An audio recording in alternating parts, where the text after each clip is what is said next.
Nah itu yang saya lihat waktu saya di Malaysia, anak-anak di Malaysia itu mereka kurikulumnya sudah mengadopsi kurikulum Al-Azhar. Jadi saya pernah membimbing pelajar di Malaysia itu mereka sudah pakai fikihnya itu Iqna. Kalau kita di sini kan Iqna itu kan di pesantren.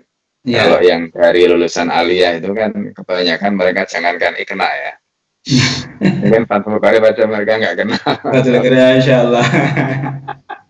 Nah, ini salah satu tantangan. Makanya kita kalau melihat pengalaman di Al-Azhar itu, jadi kalau anak-anak yang dari aliyah atau dari sekolah biasa kelihatannya agak kesulitan dia saja.